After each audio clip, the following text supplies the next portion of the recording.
Hello everyone, and welcome to the History of Byzantium, episode 263. Questions 10.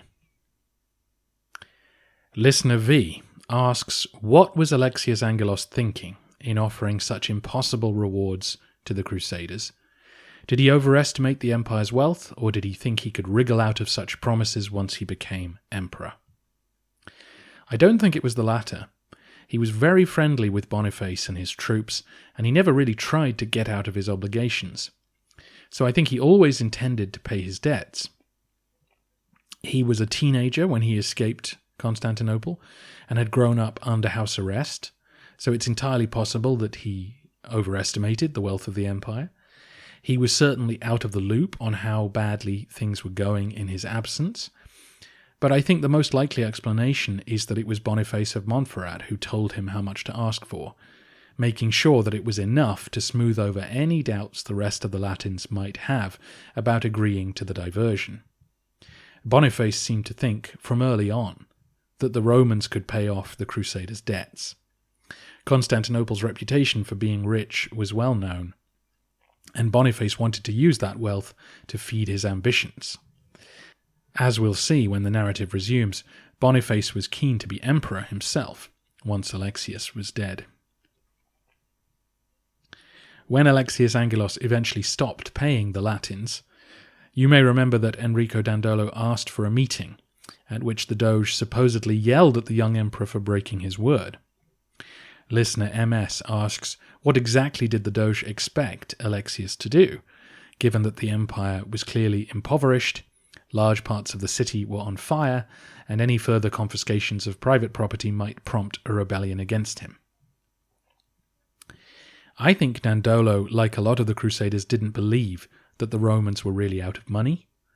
The Doge would have been receiving reports from the thousands of Venetians who lived in Constantinople, and I imagine many of them would have been telling him, they've got loads of money, they've got stockpiles of cash and mansions full of goods.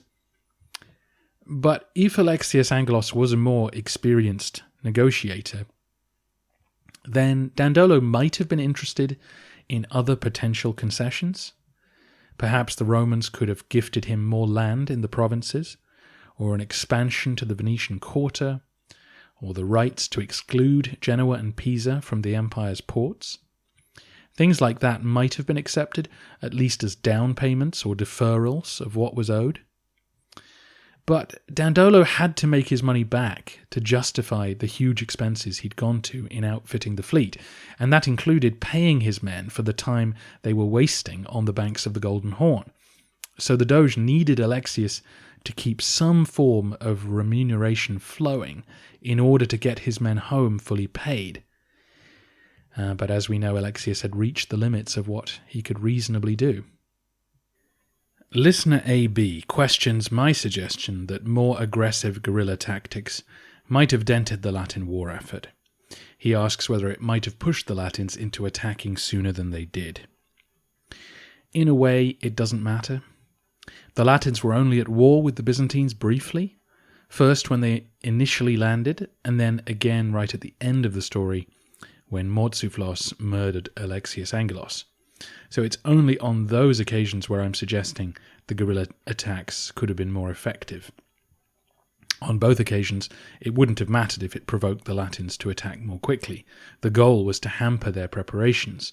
If they rushed into it, then it wouldn't benefit them. But each opportunity was squandered.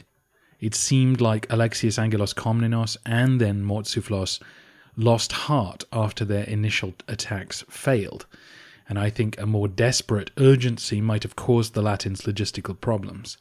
We know men were deserting their cause all the time.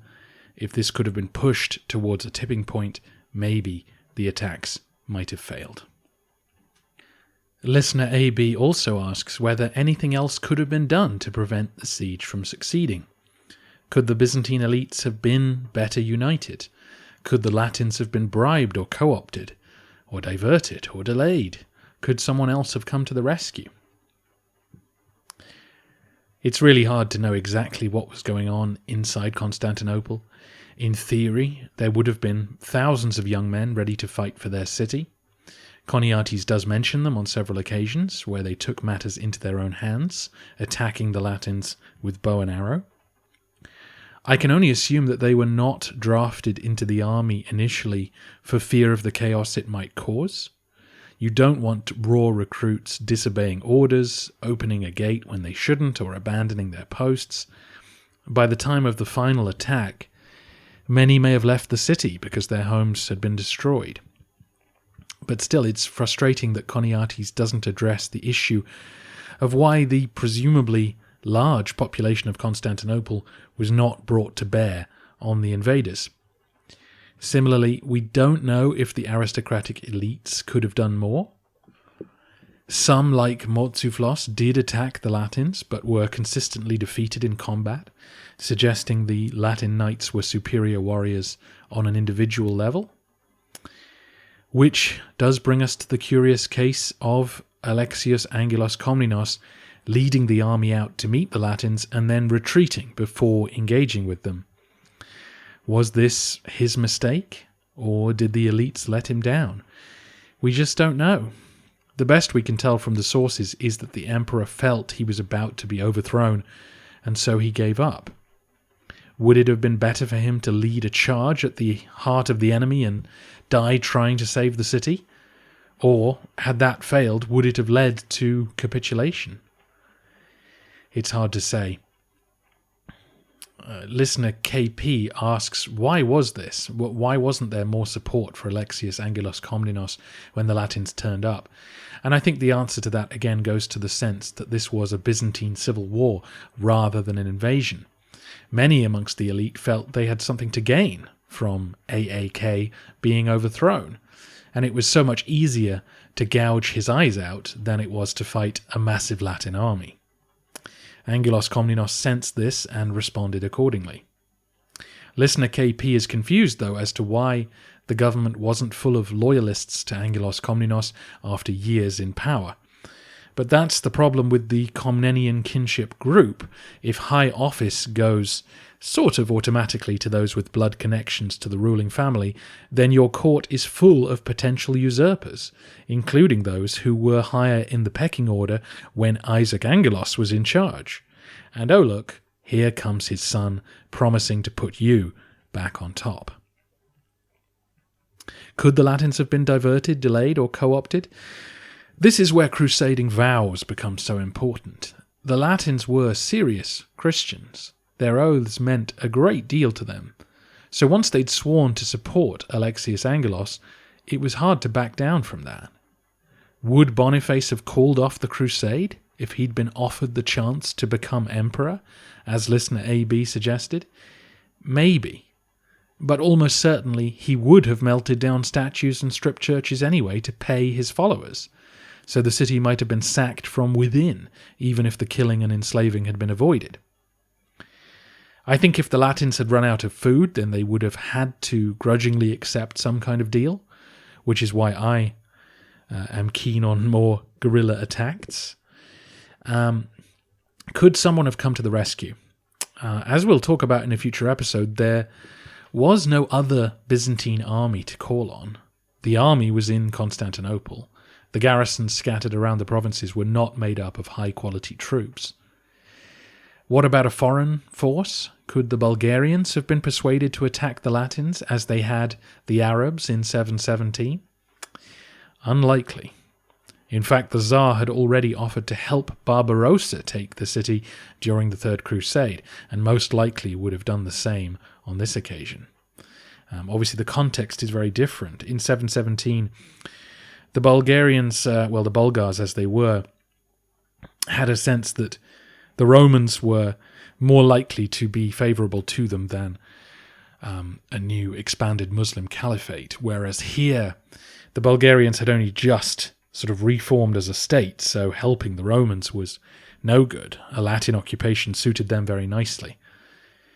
It's just possible that the Romans did ask the Sultan of Iconium to send help, which we'll talk about in a future episode, but I doubt it would have made a difference, as we'll discuss then.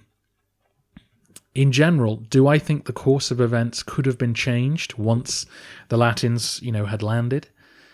I think only by committing more desperately to one bad choice or the other.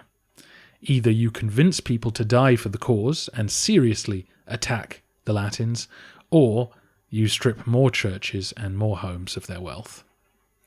I think if the Latins were not on crusade, if they were just a mercenary army, then all sorts of things you might have, you could have offered them would come into play. But I don't think they were going to stop until they got every penny they were owed, or they were too weak to carry on. So under those circumstances, I think you either pay them or you kill them. During the final attack, you may remember that the wind picked up, pushing the Venetian ships onto the seawalls, enabling them to lock onto a few towers and ultimately land troops on them. Listener MN queried this. I'm puzzled because sails in this period were used for long-range movement, whereas battle was an oar-rowing affair. Bringing the coupled pair of ships onto the two sides of a tower is something asking for the manoeuvring of oars rather than sails. The wind change described as a pivotal moment allowing the breakthrough seems rather like a narrative device, the narrator calling on divine intervention to justify their victory. Which I think is a great observation, and the traditional calmness of the Golden Horn would seem to support your argument. So I went through the 4 primary accounts of the breakthrough. Choniates doesn't mention wind or oars, but to your point, he does say the battle raged evenly until it was necessary for the Queen of Cities to put on the slave's yoke. God allowed our jaws to be constrained with bit and curb. So he's sort of buying into the Deus Ex Machina moment of the breakthrough. The other 3 accounts are all Latin. 2 mention the wind specifically. One is a description accompanying the transfer of relics back west, so might be expected to claim divine favour. The other is by Villehardouin, the Marshal of Champagne, one of the leaders of the Crusade. He gives good details, but again to your point, specifically claims God produced the wind which drove them onto the towers. The account that I'm told is most trustworthy comes from Robert of Clary, a knight who wrote an account that's quite critical of the leaders of the Crusade. He doesn't mention the wind, but he does describe in detail the swells of the sea making the crossing difficult, and the need to lash the ships to the towers once contact was made, or else the ships would be pushed away from the walls. So I think you're probably right that oars were involved as much as sails, but it doesn't sound like the Horn was calm that day, and that the wind which was blowing may have aided the momentum of the attack. Once the city had fallen, you may recall that the Latins ransacked the tombs of the emperors. Choniates reported that Justinian's body had not decayed much, despite the many centuries since his death. Thank you to several listeners who managed to cover for my ignorance of Orthodox tradition. Choniates was referring to the incorruptibility of the bodies of saints, the idea that their holiness will delay the normal process of decomposition. This was a poignant moment in his narrative, given that the Hagia Sophia, which Justinian built, was being ransacked at that moment. Justinian was no saint, though, as far as I'm concerned. Listener JW asks what happened to the actual bodies of the emperors. I haven't been able to find anything concrete about that yet. It may be that we just don't know. In theory, the Crusaders had no reason to touch the skeletons themselves. Several emperors were recognized as saints in the West, though that may not have been taken into account. It's possible the tombs were closed back up. It's possible bones were scattered. The only story we have is about Basil II, who was buried just outside the city in a church dedicated to St. John. In 1260, Nicene forces were besieging Constantinople, and they came upon this church. Inside, they found a corpse propped up in Basil's tomb with a shepherd's flute placed in its mouth in mocking fashion. We'll have to revisit this story when we get there, as it's not clear to me if that is evidence of Latin mistreatment of an emperor or if it's Byzantine propaganda. The imperial mausolea and the Church of the Holy Apostles, which they adjoined, were demolished shortly after the Ottoman conquest, though as far as I know there's no implication that this was done in a vindictive fashion. So it's possible that at some point the bones of the emperors were buried somewhere in Constantinople by the Byzantines, but that is pure speculation. Listener N asks, is there any historical or archaeological corroboration of Choniates' claims of the scale of the lost statues? Which could mean the number of lost statues or the size, the giant size of some of those statues. But the answer to both questions would be yes, there is. We have several texts dedicated just to describing statues in Constantinople. We have lots of references to them in the historical narratives as people pass by them or crowds knock them over.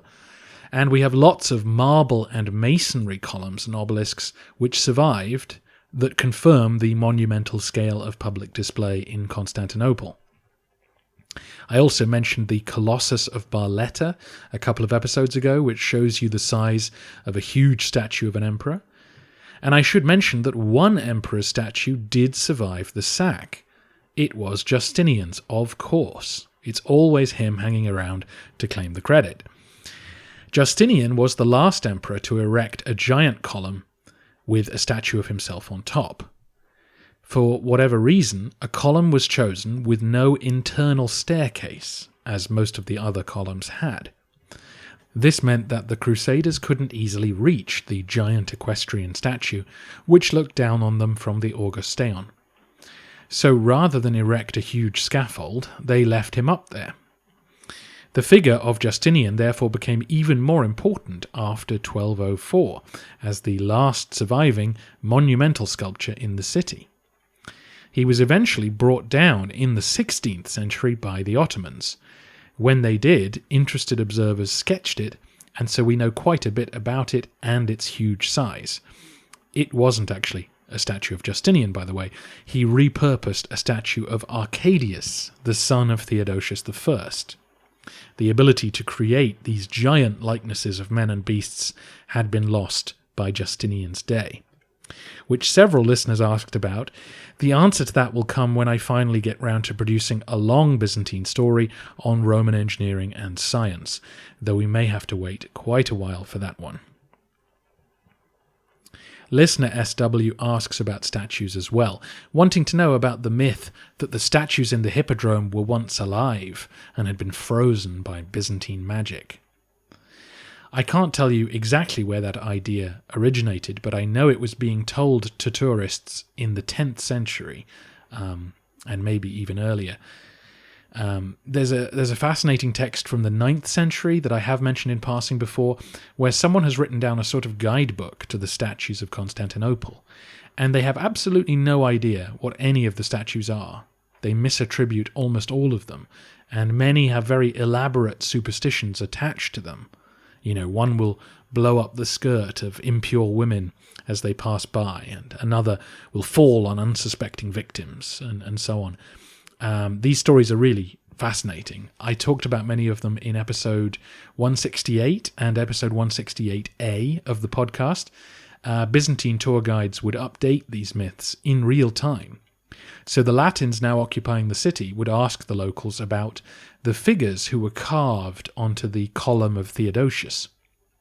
And he had a spiral relief column, like the ones that Trajan and Marcus Aurelius had built in Rome. And, of course, it showed Theodosius triumphing over the Goths back in the 4th century.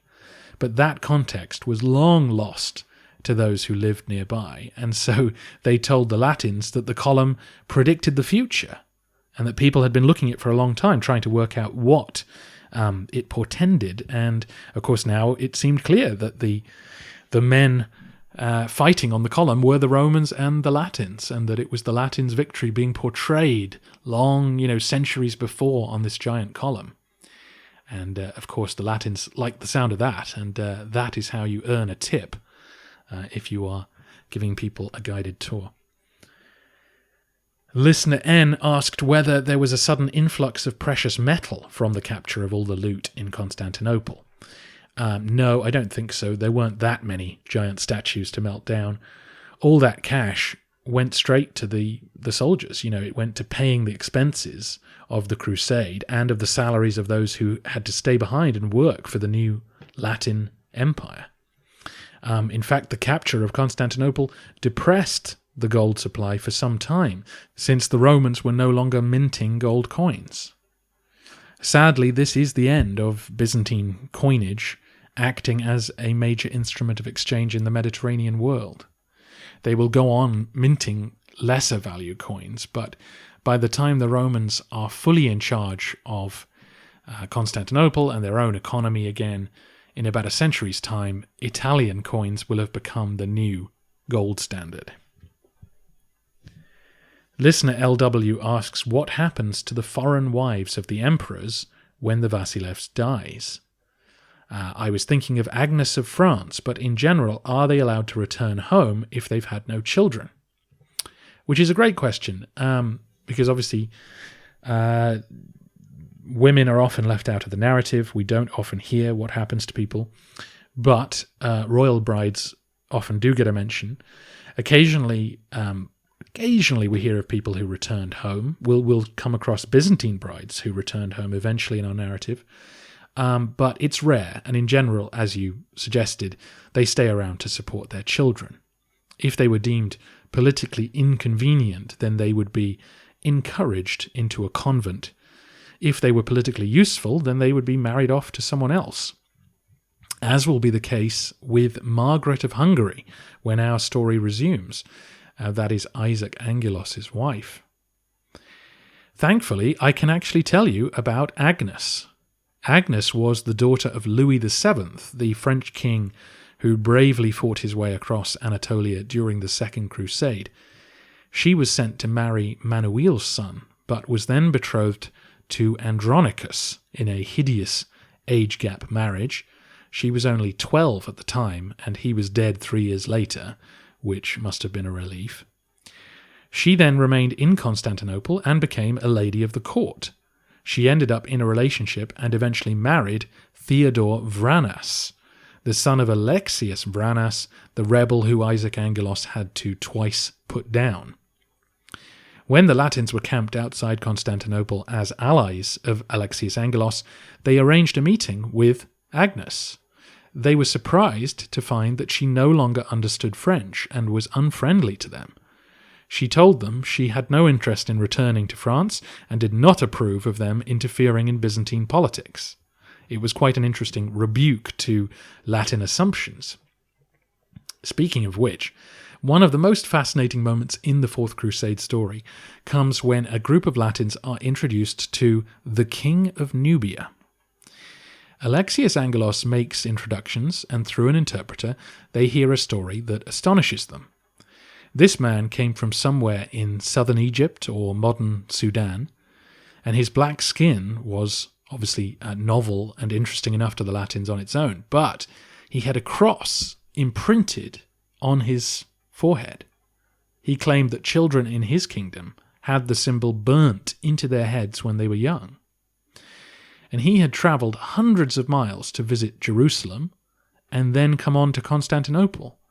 And he planned to go on to Rome and then to St. James of Compostela in Spain and then to return to Jerusalem, where he planned to end his days. He had suffered great hardships along the way and was grateful to the emperor for giving him fine lodgings. This left the Latins speechless. Their own crusade was currently stalled while they were waiting to be paid, whereas this man had lost many travelling companions along his journey, but continued undaunted. And now he enjoyed hospitality from the Byzantines that had been given freely. The knights were also put in the shade when they looked at the cross burnt into this man's head. Their crosses were only temporarily sewn onto their clothing. And finally, this man was attempting a far greater and more arduous journey, aiming to end his days in the homeland of Christ, whereas some of these Latin barons were eager to fulfill their obligations and get back home.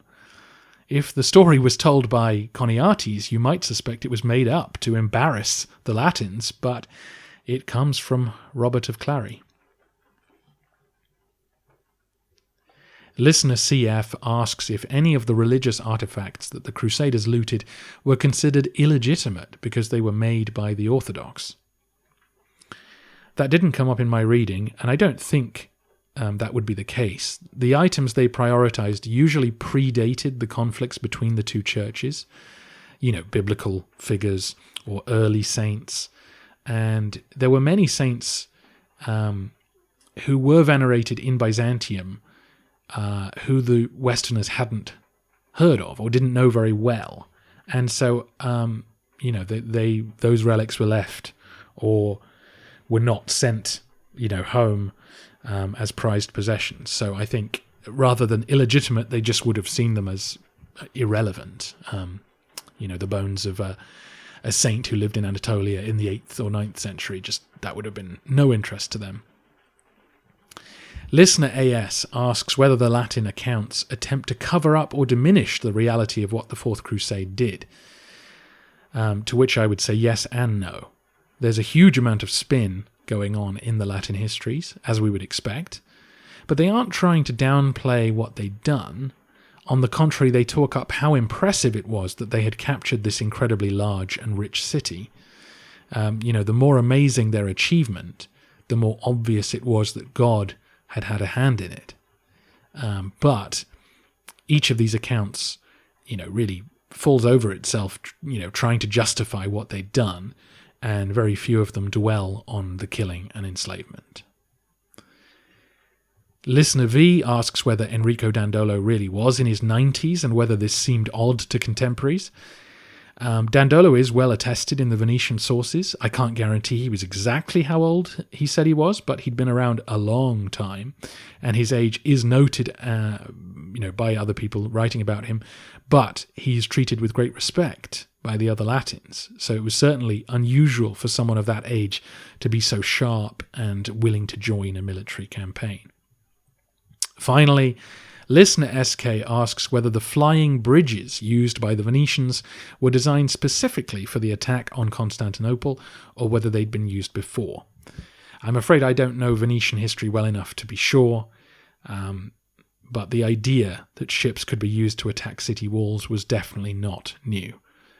Belisarius shot down on the defenders of Palermo from his ships and then sent men to capture the walls. So I'm sure it's not a new idea, but I don't think it would be a practical thing for a fleet to sort of maintain regularly. And that's usually what happens with siege equipment, that it's all built on the spot. So I imagine the idea was drawn up and executed at the time. It wasn't something that the Venetians regularly used because they weren't regularly besieging sea walls. But anyway, that's it for today. Next time, more questions. The Fourth Crusade and the sort of surrounding era have generated a lot of questions. And just to clarify what I said last time, I said that the Patreon Zoom, where you can ask me questions in person, will happen in about a month's time. I know some of you thought I meant the next episode would be in a month's time, but here we are a week later, so your fears can be put to rest. And, I have a treat for all of you. If the Fourth Crusade seems like a sort of difficult, healthy main course, then I have some serious dessert coming up in the form of a podcast where I ask Professor Anthony Caldelis to give us his 10 best emperors. I cannot tell you how excited I was that he agreed to do that. And we had a 2-hour conversation. I absolutely loved it. I am absolutely confident that you will love it. It is, as entertaining as it is interesting. And, oh God. Anyway, can't wait to get to that. But next time, more Fourth Crusade questions, more answers, and hopefully more fun.